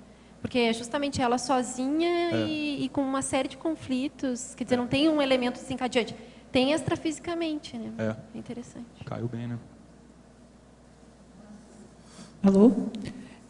No Ciclologia você coloca aí o primeiro ciclo. Autoassédio, heterassédio e desassédio. Você poderia falar para a gente como você vê o mecanismo, como acontece o mecanismo desse ciclo? Uhum. Primeira coisa é assim, ó, a pessoa ela tem lá uma pensionização patológica. Aí, que isso é o autoassédio, né? Essa pensionização é o autoassédio. Se essa pensionização ela, ao longo do tempo, né, o monoideísmo patológico, ela vai gerar uma ação da pessoa contra ela mesma ou um trafar, por exemplo. Essa ação contra ela mesma, por exemplo, assim, a pessoa que tem essas pessoas que fazem autopunição e tudo, de algum modo, física até, isso é uma ação contra ela mesma. Isso vem de um pensene patológico. Ou esse caso que a Rosa colocou, por exemplo, da vitimização. Tem aquele pensene que está atrás daquilo. Mas, feito isso, isso começa a ser um fator de atração de consciência. Esse processo, né, começa a ser um fator de atração. Aí chega a consciência e ela começa, por afinidade desses pensamentos, ela chega e aí ela pode reforçar o processo. Então, aquele autoassédio que às vezes assim, é um pensamento que a pessoa teve por, vamos dizer assim, falta de higiene pensênica, ou por alguma coisa que ela viu na TV, que ela não pensou muito, ficou pensando sobre aquilo, daqui a pouco vem uma consciência e começa a reforçar aquilo ali. Às vezes vem uma consciência, às vezes pode vir consciência mais lúcida, negativa, e começa a reforçar. Então, isso começa a se fazer um ciclo que ainda é um ciclo de assédio, né? É um ciclo de autoassédio. Só que esse ciclo ele tem que quebrar, né? Você, para sair dele, você tem que entrar com o desassédio. Aí o desassédio é justamente isso, é você começar a ver assim, onde é que está meu autoassédio aqui? Vou cortar o processo? Vou como? Vou mudar de bloco de pensamento. Como que eu vou fazer? Não, vamos trabalhar com as energias. Então, nessa hora que esse processo todo que a gente fala, de trabalhar com as energias, controlar os pensamentos, mudar o bloco, aí você começa a entrar com isso para fazer o desassédio. O autodesassédio ainda. Entende? Aí quando você começa a fazer, você começa a entender do autodesassédio, aí você começa a se preparar para fazer o heterodesassédio. Porque a pessoa que é autoassediada e não sabe fazer autoassédio, não adianta ela querer fazer o heterodesassédio. Então você quer um crescendo, um ciclo, na verdade, né? Que a pessoa vai fazendo e vai aprendendo. E é interessante que às vezes muitas das aulas que a gente dá dentro da Conscienciologia, elas também estão fundamentadas em experiências nossas, né? Que é você passa por uma certa experiência, supera aquilo, aí daqui a pouco você vai dar uma aula e aí cai justamente pessoas que estão passando por aquilo. E aí se você superou, já passou por aquele ciclo, você se sente bem à vontade, você tem teática, né, exemplarismo para chegar e colocar, olha, esse processo funciona assim, assim, assim, você tem que fazer isso para superar. Né? A gente, às vezes, rapidamente, a gente já coloca em prática e já passa para o outro aquela experiência que a gente teve. Aqui no ar. A Laurentina aqui no ar, Max. Eu queria que você falasse um pouco da sindromologia, a síndrome da abstinência da baratosfera e a outra, a síndrome da distorção imaginativa intencional. Tá. Eu sei que essa síndrome da abstinência da baratosfera não é experiência sua, né? Mas você poderia falar. Obrigado. Então, a baratrosfera é o infernão, né? É as dimensões extrafísicas patológicas lá que, felizmente ou infelizmente, muitos dos intermissivistas saíram de lá, entende? Dessa baratrosfera. O que acontece, não só intermissivistas, mas a grande maioria da população do planeta está nessa condição aí de ter saído da baratrosfera e vem para a dimensão humana. Essa síndrome é justamente assim, quando a pessoa está aqui e ela começa a ter, de algum modo assim, saudade, ou está querendo fazer daquela experiência que ela teve na baratrosfera, trazer ela para cá, para a vida humana. Então, um exemplo muito claro que eu vejo isso, já que a gente está falando, por exemplo, de cinema, essas coisas, é você ver esses filmes de terror, por exemplo, ali. Pessoa que gosta de ficar vendo filme de terror, esses filmes, né, negativos, ela, com certeza, ela tem a síndrome da abstinência da baratrosfera, porque esses filmes nada mais são do que a própria baratrosfera, né, materializada lá em película de filme lá. Mas o fato é que, assim, isso é uma condição mais drástica. Mas existe aspectos que, às vezes, às vezes a pessoa ela tem um traço negativo da personalidade, um trafar, e ela se apega naquilo e ela gosta daquilo. Ela sente prazer com aquele problema do trafar dela lá. E ela sabe o que é, mas mesmo assim ela não quer abrir mão e sente prazer daquilo. Isso pode ser, a gente pode entender isso como algo um pouco mais sutil, nem tanto, mas um pouco mais, mas se você for ver, ainda é uma manifestação dessa síndrome. Então, por exemplo, se a pessoa tem um autoassédio, que ela já sabe qual que é, por que ela ainda tem aquilo? A gente pode se perguntar. A pessoa já sabe que aquilo é um autoassédio, é negativo, não presta, só traz mal para ela. Mas por que ela ainda tem aquele autoassédio? A pessoa tem que se perguntar isso. Por que ainda está? Então, tem alguma coisa ali, tem algum ganho, a pessoa está sentindo bem de algum modo com aquilo, às vezes essa síndrome da abstinência que está acontecendo ali. Então, é importante que a pessoa ela tenha um autodiagnóstico realista, sabe? E às vezes você vê que você tem aquela patologia, mesmo que não seja nada positivo e nem que você vai ficar contando para todo mundo, mas é importante que você, pelo menos, conte para você e assuma para você que tem aquela condição. É o primeiro ponto da cura lá. Por isso que eu associei isso com o verbete, né? E o outro que você colocou, da distorção imaginativa intencional. Então, a gente estava na parte da manhã até conversando sobre a questão da imaginação. A imaginação, ela é um atributo que, na grande maioria, a grande maioria das pessoas usam muito mal a imaginação. Então, a pessoa ela usa, às vezes, a imaginação para distorcer a própria realidade. Em geral, ela procura, a partir da imaginação, criar uma imagem dela muito diferente do que é a própria realidade. Para ela poder ficar bem na fita, para ela poder se sentir bem, para ela poder estar vamos dizer assim, não precisar de mudar muita coisa. Então, às vezes, ela cria aquela imagem, ela acha que ela tem uma imagem para as outras pessoas que ela convive, às vezes a imagem, né, de uma pessoa respeitável, né, uma pessoa que bem-sucedida, tudo, ela se fixa naquela imagem.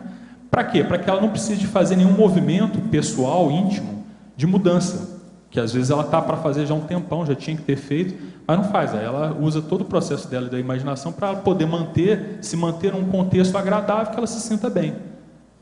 Né? Só que isso, lá na frente, acaba gerando problema para ela. Vai gerar problema, vai aparecer, né, de algum modo. Ficou claro?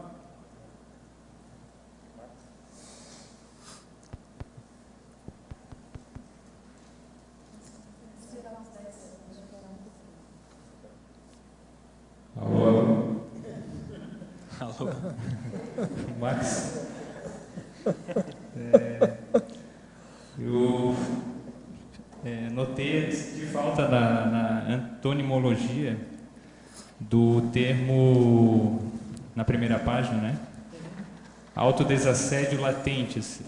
Como a expressão lá original é autoassédio latente, não foi colocado na antonímia o autodesassédio latente. Você não colocou porque considera que ele não existe ou não se adequa? Eu vejo assim que o mais, pelo menos dentro das antonímias aqui que eu procurei colocar, era o que mais procuraria fazer um contraponto da condição do autoassédio ali, entende? E assim, se você for para pensar, o autodesassédio latente, o que seria isso, especificamente? Você dá uma definição aí para isso? Autodesassédio latente? Eu cheguei a pensar um pouco naquela condição da pessoa que ela tem um processo em que ela não se assedia com certas situações, mas ela própria às vezes não percebe que ela faz isso. Ela tem um traço que às vezes é notado por outros colegas, inclusive, você tem tal coisa, então você não passa por isso. Aí a pessoa cai a ficha que ela tem um processo de autodesassédio latente. Sim. Nesse caso que você está colocando, que realmente acontece, talvez fosse assim, ela não está muito consciente. Porque a latência, ela tem um sentido assim, sabe, de que algo que está como se fosse incubado ali, para ocorrer, que vai aparecer, entende? Nesse caso você está colocando que acontece, eu consideraria mais uma coisa que fosse assim, inconsciente, né?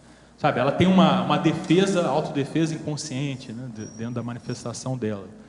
Que às vezes tem.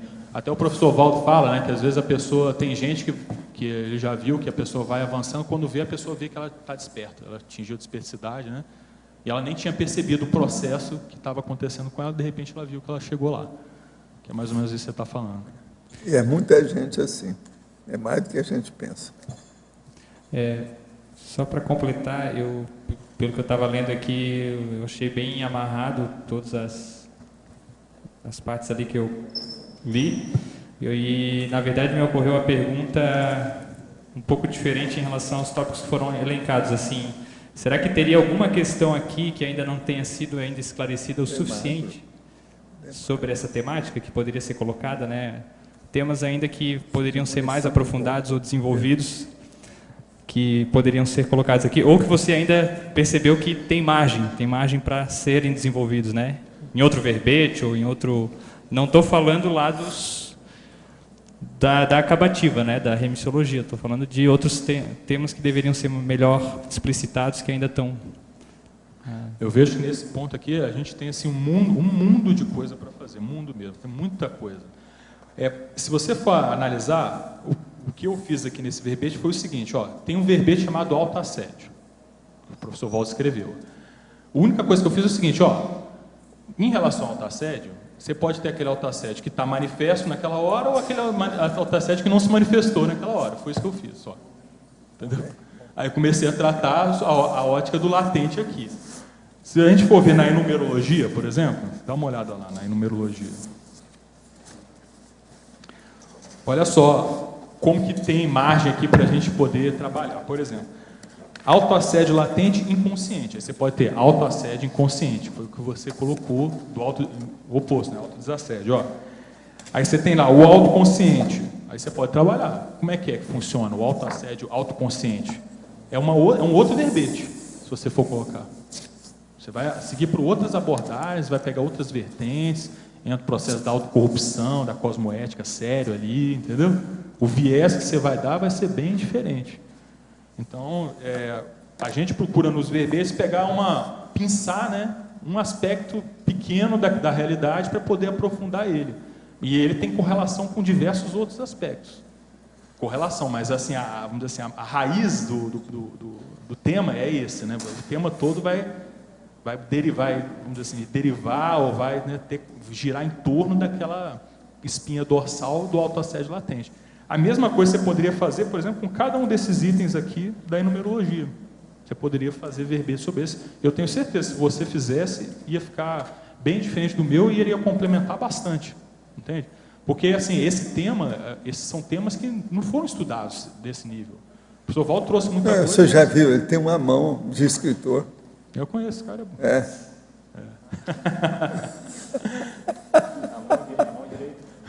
É enorme, enorme. Está esperando, né? A mão dele, a minha, eu fico até com vergonha de chegar perto. É verdade, é verdade. Olha lá, ele escondeu a mão. Olha o tamanho da mão dele. Impressionante a mão dele. Professor, foi comentado sobre o pensênio otimizado do CAEC. Quando vou a Foz com uma colega voluntária, percebo que ela fica no estado de irritação e indiferença, entrando em conflito com os outros sem motivo. Ela não consegue perceber isso e só volta à normalidade após conversarmos com ela sobre o que aconteceu. Como compreender e proceder em relação a essa atitude? É lógico que tem aí um assediador violento na história que não quer que ela mude as ideias quando ela vem aqui. Isso acontece, tem muita gente assim. Agora, isso é a maior prova que ela devia de se sustentar. Fala com ela que, para estudar, por exemplo, TENEPS. Aí ela vai falar e ela fala assim, não, ela já pratica TENEPS, então fala com ela para entrar em contato com o amparador. Tem que afastar esse assédio. Isso é assédio, está na cara. E outra coisa, o assediador, nesse caso, ele coloca a ideia na pessoa de fazer contraponto. Então, ela começa a fazer o contraste, você está entendendo? A comparação entre o que ela faz lá e o que ela vê aqui. Isso já teve muita gente, esses anos todos que eles vêm confessar para mim o que é que passava. Quase sempre é a primeira vez que a pessoa vem. Agora ela, se o caso é mais de uma vez, isso mostra que tem assédio permanente. Professor, como se dá o assédio mental somático? As consciências que influenciam nesse nível necessariamente estão lúcidas? Seria o que chama de mega assediador? Para assistir, ou mesmo para não sucumbir a esse tipo de assédio, a consciência tem que ser mais inteligente que o assediador? Em qual das inteligências prioritariamente? Não, a primeira coisa é a pessoa, procurar dominar o veio do pensamento, aquilo que ela pensa, a pista principal daquilo que ela penseniza mais, para cortar o processo da evocação ao assediador. Então, é isso aí que precisa. Agora, o assédio mental somático, na verdade, a rigor, todo assédio é mental somático, porque é parassédio com parassédio.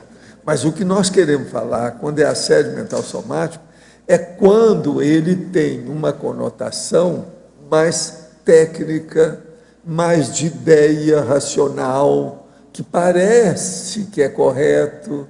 Então, ele é paradoxal, ele é tautológico, ele cria problema que aparentemente substitui uma contradição, alguma coisa, sabe, oximórico. Então, nós temos que entender que o mega assediador, nesse caso, quase sempre, ele está trabalhando, então, com uma pessoa assediada mental somática. Então, o assédio mental somático se dá quase sempre com intelectuais. Ele é muito comum nesse sentido. Agora, a pessoa tem que regularizar, disciplinar, organizar o pensamento dela, o veio que ela mantém, o megafoco que ela tem, para extirpar qualquer influência externa. Porque o megafoco e o assédio, no assédio mental somático, ele é pior do que quando é emocional, às vezes. Por quê? Ele atinge um universo maior, aquilo pode envolver muito maior número de pessoas. É negativo. Então, a pessoa tem que pensar muito nisso. Por isso que muito mega assediador vai direto. Você está entendendo? Vocês lembram que eu já contei o caso daquele juiz lá no Nordeste que o tal mal me levou fora do corpo e falou assim, você tem que ir lá. Tem que ser uma pessoa, humana, para dar energia, porque tem que ter ectoplasma para melhorar o juiz. Então, nós fomos de madrugada lá para ver o negócio. Entendeu? Um caso sério. Agora, veja, aquilo era assédio mental somático. Por quê? Era o domínio para ele dar a decisão dele, o veredito, o julgamento da história, que envolvia muita gente. Aquilo era um perigo. E no Nordeste, você sabe, é mais perigoso ainda. Então, o caso lá é justamente o assédio mental somado do juiz. Então, mas, professor, desculpe, nesse caso do juiz, ele estava assediado mental somaticamente, é isso? Tá. Ah, entendi. Então, a assistência foi feita justamente na questão do desassédio. Agora, o melhor da história, a hora que nós chegamos lá, os assediadores viram que a gente estava chegando, eles foram embora. Eu, então, comecei a trabalhar com arco voltaico fora do corpo, em cima da consciência dele, e o tal mal me ajudando. Eu passei o negócio, eu voltei para o corpo, entregas baratas. Eu doei tudo que eu pude na história. Agora, parece que tudo consertou. O tal mal, depois que me falou. Eu não cheguei aí, não, porque eu não quis fazer mais evocação da história. Agora, veja, o juiz, eu lembro muito bem dele, o jeito dele, uma coisa muito interessante. Ele estava trabalhando no escritório dele, já tantas horas da madrugada, tipo o meu processo anti-lucano, e ele estava todo vestido, arrumadinho, sabe? Eu acho que ele estava ali já várias horas. Por isso que o tal mal falou, não, o caso dele é muito sério, vamos ajudar. Ele está tentando tudo para ver se acerta. A gente transmitiu ali, foi uma verdadeira cirurgia invisível. E ninguém ficou sabendo, nem ele, nem nada, ficou por isso mesmo, mas foi uma cirurgia invisível. Mas a base desse assédio mental somático era qual, especificamente? O dele era mental somático. Pois é, era mas sério. tinha algum... Porque ele estava vendido na resolução, ele estava no impasse, um dilema violento. Do dilema, do impasse. Dentro da situação. A hora que a gente clareou a cabeça dele, tirou as energias gravitantes dos assediadores, o negócio melhorou. Agora, professor, eu acho que esse é que é desses casos que nós estávamos falando aí hoje, mais cedo, sobre 25 búfalos que eles queimaram para fazer despacho. O caso dele era isso, é Nordeste, era um caso desse aí, caso do Collor, daquele tipo. Hein? Ele era por ser juiz, coitado, e tentando acertar. Agora, é muita gente envolvida nos casos dele. professor, é para trabalhar o assédio mental somático que os amparadores utilizam o neuroectoplasma da gente? Às vezes, sim. Eles utilizam sempre que precisa e quando você tem. Professor, Mantém o negócio aí, conserva que eles vão usar, sempre. professor Baldo, esse caso é parecido a um caso que o senhor planteia escreve no Projeções da Consciência, esse mesmo? Eu estou dando mais detalhes aí. Eu lembro. Que eu não escrevi tudo que tem, não. E eu fiquei sabendo de um monte de coisa Lembro disso que... aí. O negócio é sério. Professor, durante a TENEP já ocorreu de algumas consciências aparecerem cobrando, 2 pontos. Por que estou me metendo com determinadas consciências ligadas a ela? Percebo que alguns pedidos de TENEPs tocam em questões de assédio muito forte e as consciências chegam a tirar satisfação. Sim, isso faz parte do serviço. O amparador me diz que para me manter firme e não vacilar, certo? O senhor poderia esclarecer melhor se isso é comum e até que ponto essas consciências assediadoras podem prejudicar meus familiares. Tem gente que vem com os pedidos da TENEPs. Eu recebo já com as consciências. Às vezes vou lá para casa e já começo a trabalhar na hora. Tem isso tudo aí. Você pode ficar que você está começando a entender o assunto. TENEPs é isso aí. Assistindo a essa tertúlia, percebi que meu maior autoassédio ocorre quando me frustro. Existe alguma profilaxia contra o autoassédio advindo da frustração? O problema da frustração é justamente a expectativa. Então, uma das coisas que mais ocorre é justamente essa. A pessoa se frustra, aí fica irritada com alguém, ou com o contexto e tudo, e aí entra no autoassédio. Então, a primeira coisa é a pessoa... Uma expectativa que deu para trás. Exatamente. Então, a primeira coisa é a pessoa seguinte, faz o que tem que fazer e procura não ter expectativa de nada. Faz o que ela tem que fazer. Ela pode até ter um desejo, achar positivo que tal coisa aconteça, mas pode que tudo pode não acontecer do jeito como você pensa. Então, o seu pensene básico vai ser esse, vou fazer tudo que eu preciso de fazer, mas pode nada do que eu quero acontecer. E se nada do que eu quero acontecer, eu não vou me irritar, não vou perder as estribeiras com isso.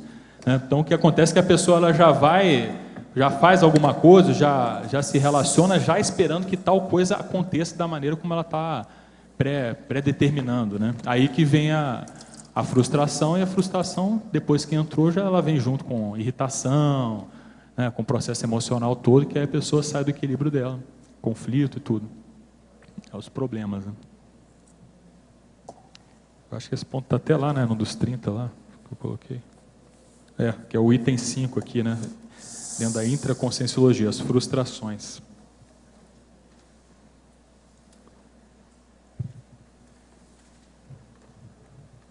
A água limpa, limpa. Tá certo? A água limpa, limpa. Tá certo? A água suja, suja. Então, qual que é que faz o desassédio? É a água limpa. Tá certo?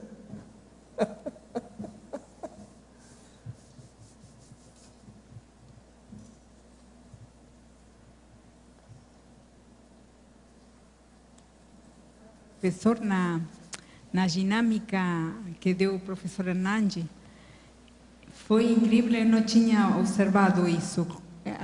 Colocar o assistente, a mão e exteriorizar energia, a limpeza que era incrível, eu não tinha observado isso.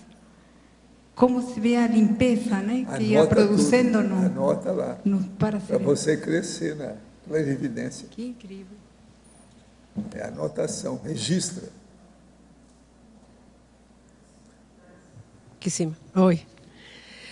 Você poderia ampliar, por favor, o ponto 8 na intraconscienciologia, memórias tóxicas? Sim.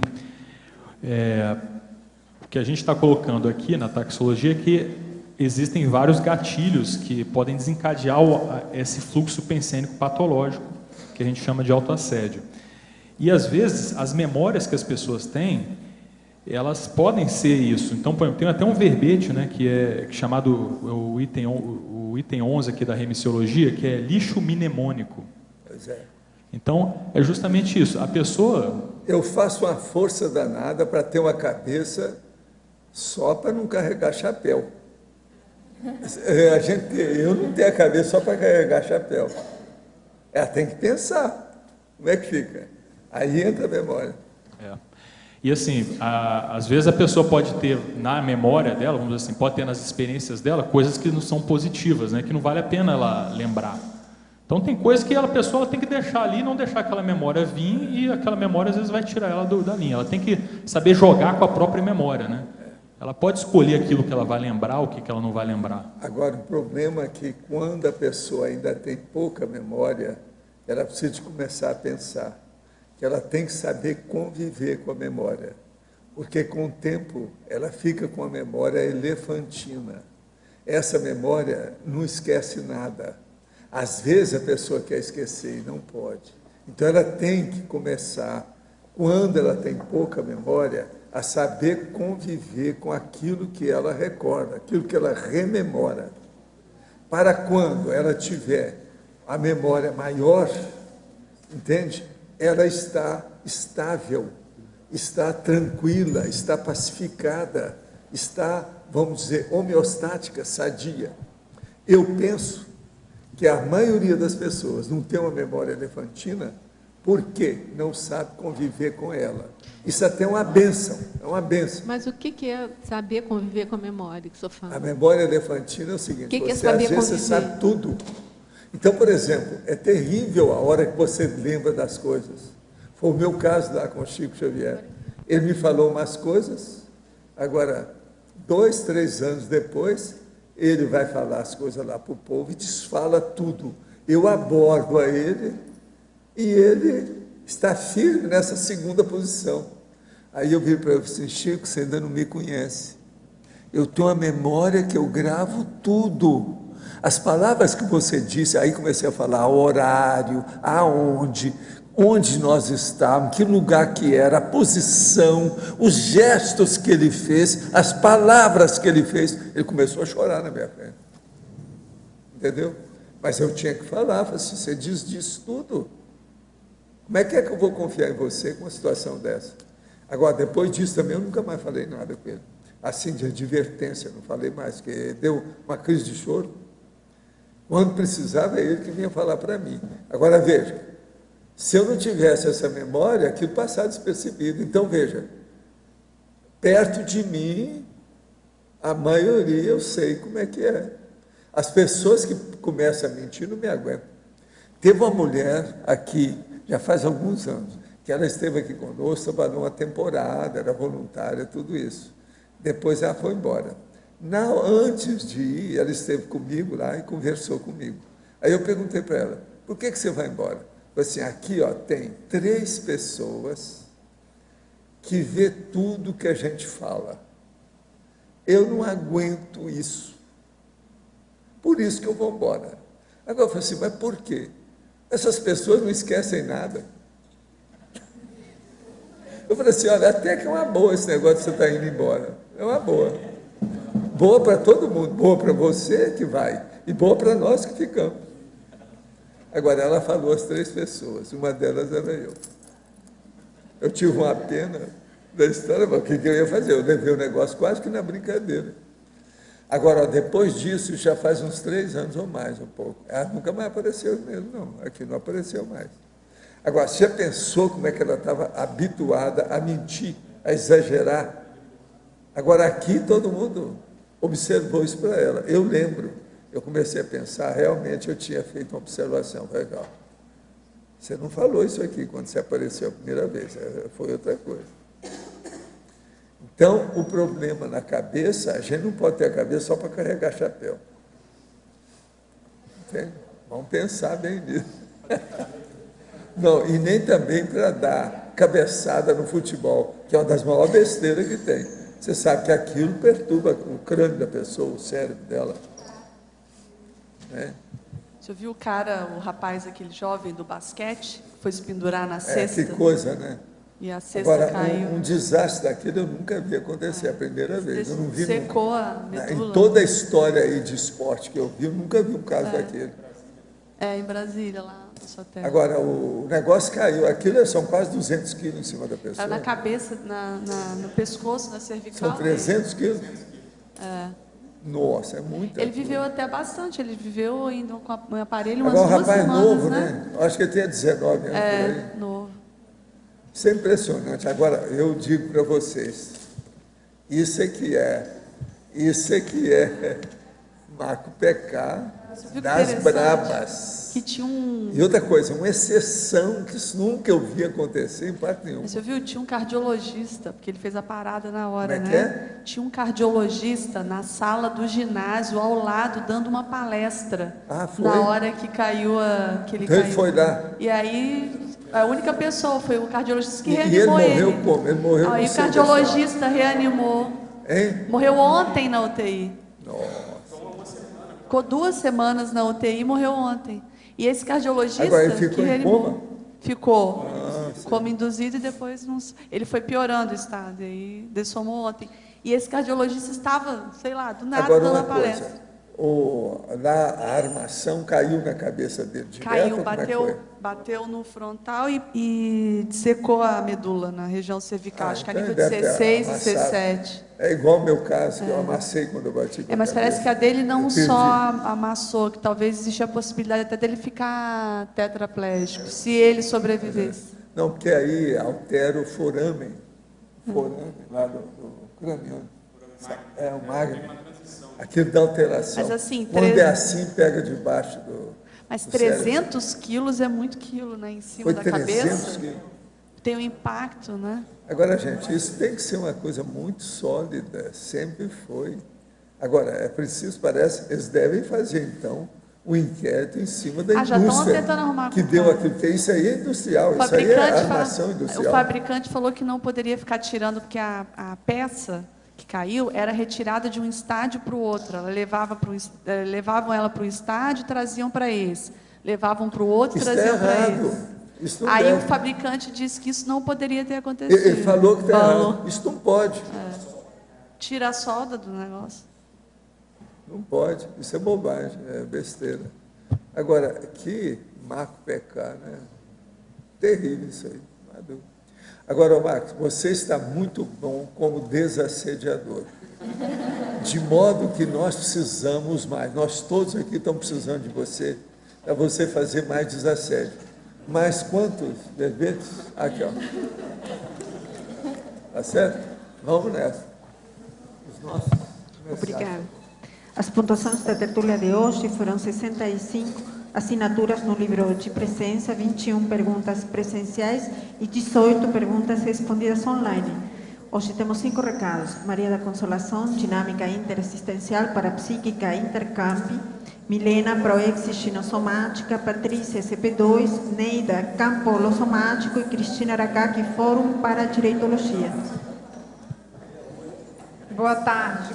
Gostaríamos de convidar para a Dinâmica Assistencial Parapsíquica, 25 e 26 de agosto, em Fortaleza, Ceará, com os professores Moacir Gonçalves e Everaldo Percosini, DDD 85 3087 876, contato fortaleza@intercamp.org. Boa tarde a todos. Estamos aqui para fazer um convite para o curso Proexis Ginossomática, que ocorrerá aqui em Foz do Iguaçu entre os dias 4 e 5 de agosto. Os temas que serão abordados será sobre menopausa evolutiva, com a professora Marina Tomás, geração sanduíche, com a professora Miriam Sanches, que é essa geração responsável por cuidar dos filhos e dos pais, sobre finanças e proexis com a professora Ana Paula Firmato, além de uma série de outras palestras. Para quem tiver interesse, a programação completa está no site da Apex, www.apexinternacional.org, e as inscrições estão sendo realizadas aqui na recepção do CAEC. Obrigada. Boa tarde. Nós viemos convidá-lo para fazer o SCP-2. Curso de Extensão em Conscienciologia e Projeciologia 2. O SCP-2 é um curso de campo que acontece no hotel em 3 dias. E ele tem, na verdade, 2 campos holossomáticos que trabalham a questão bioenergética e são campos consciencioterápicos. Como foi colocado na defesa do verbete do professor Marx, ele é muito importante para trabalhar o autodesassédio. Então, eu vou falar para vocês os próximos SCP-2. Vai acontecer um no Rio de Janeiro, de 14 a 16 de setembro. O em São Paulo, de 31 de agosto a 2 de setembro. Em Porto Alegre, de 14 a 16 de setembro também. E aqui em Foz do Iguaçu, de 21 a 23 de setembro. Aproveite a oportunidade e faça o seu SCP-2. Obrigada. Boa tarde a todos. Este recado vai para Porto Alegre e cidades vizinhas. Estamos convidando a participar do campo interassistencial holossomático, nos dias 4 e 5 de agosto. É um evento que vai ser coordenado pelo professor Hernande Leite.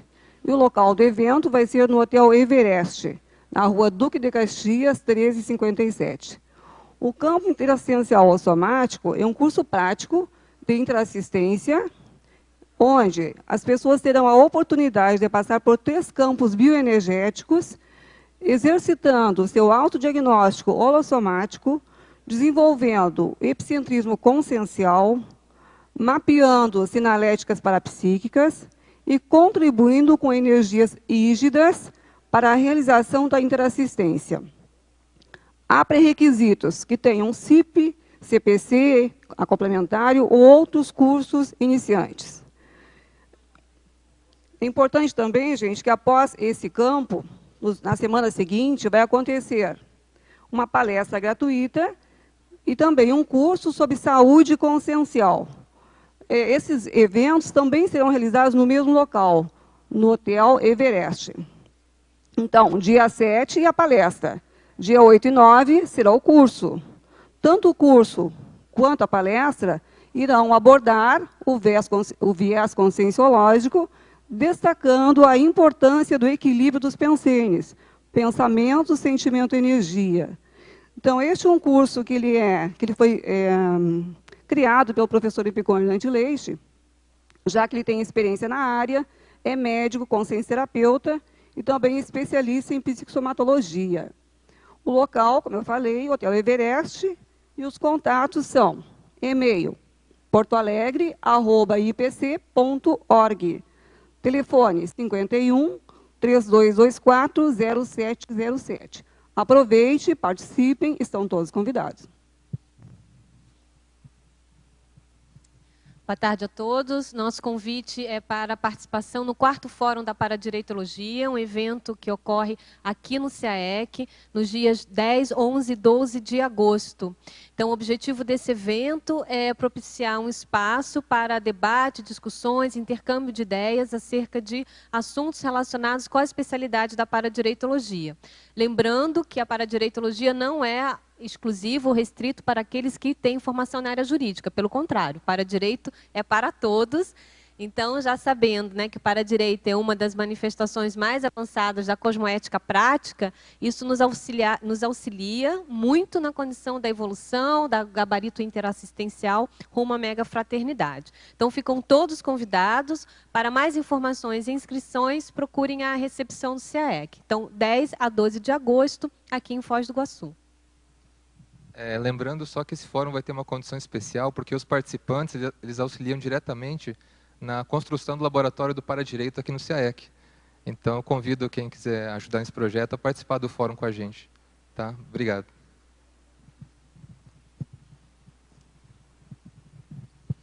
O verbete da manhã é ortodecisão reiterada, especialidade autodeterminologia. Autora, professora Adriana Lopes. Obrigada e boa tarde a todos.